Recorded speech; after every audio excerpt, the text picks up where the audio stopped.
You may have some knowledge about God, such as God is the only Almighty, or Jesus is the Messiah, but having just theoretical knowledge is not enough.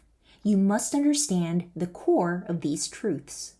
You must believe in what the Messiah does, and know and believe that God is using him to carry out God's work.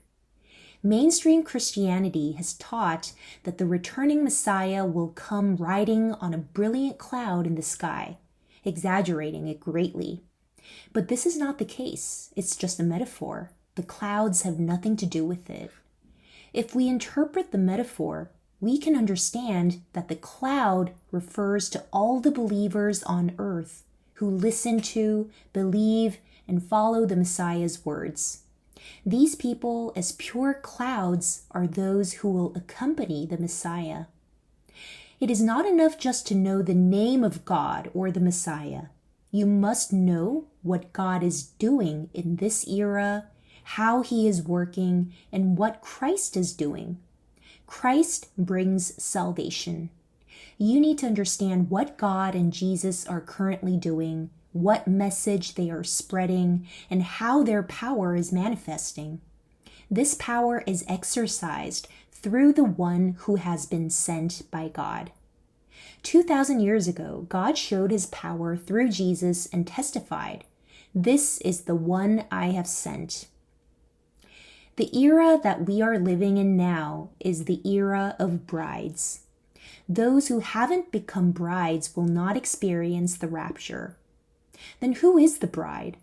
The bride is the one who absolutely loves God and the Lord. Those who do not love them absolutely are not the bride and will not experience the rapture.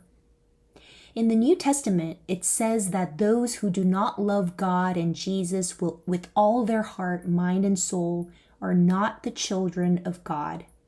The rapture does not happen just because the time has come, but only those who are fully prepared will be taken. Only those who have listened to the words of the age, who knows the Messiah absolutely, and who have lived as the bride will be taken. Take some time to reflect on whether you have enough faith to be part of the rapture.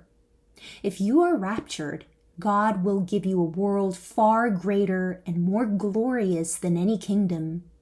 But do you think you will simply enter that world? You must believe in God and the Lord absolutely, without any flaws, and you must live according to that belief to enter. You need to diligently know God and the Messiah in this era. God sent mission workers in this time to teach us to love the Trinity and Jesus truly.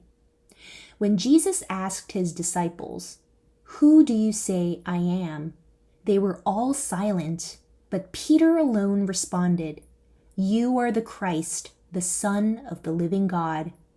Because Peter truly understood Jesus, he became the chief disciple. You cannot learn about God on your own.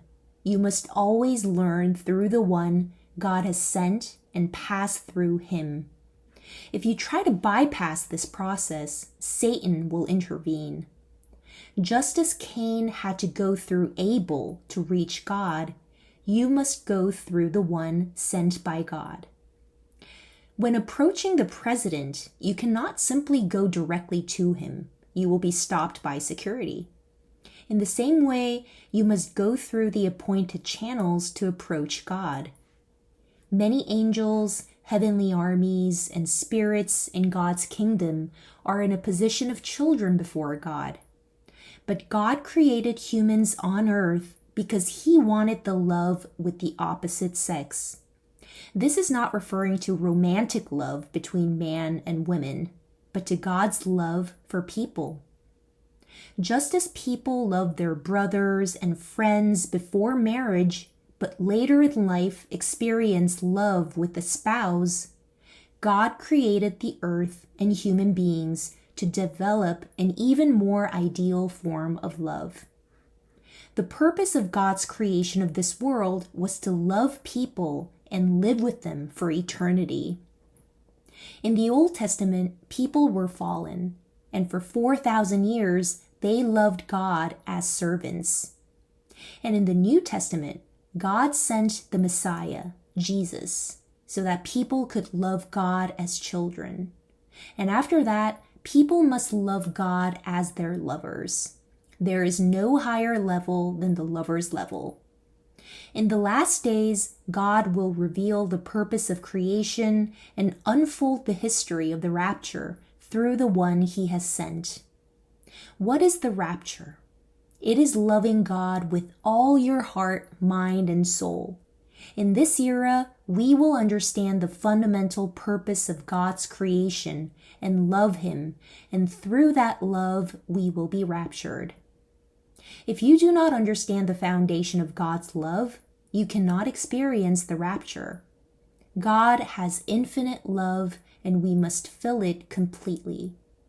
The rapture is difficult. It took 6,000 years of history. God carried out the history of the rapture in this place, and the Holy Son took the spirits that were raptured with him. Now the marriage feast of the Lamb is taking place. You must love God with all your heart, mind, and soul. You must be revived through the words shared today. Those who truly believe and act must believe even more, act more, and work more diligently. The purpose of creation is truly great. Mainstream Christianity often says the purpose of creation is to glorify God and make him happy. But even non-believers desire to make God happy. The true foundation of the purpose of creation is love. God created the earth, people, and the universe because God wanted to love and live with us forever, both physically and spiritually.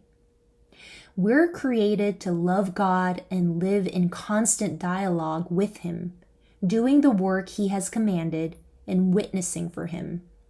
In doing so, we will be raptured, becoming raptured souls who go directly to heaven. The rapture is not just for a specific day. Once you are made ready, you can go immediately.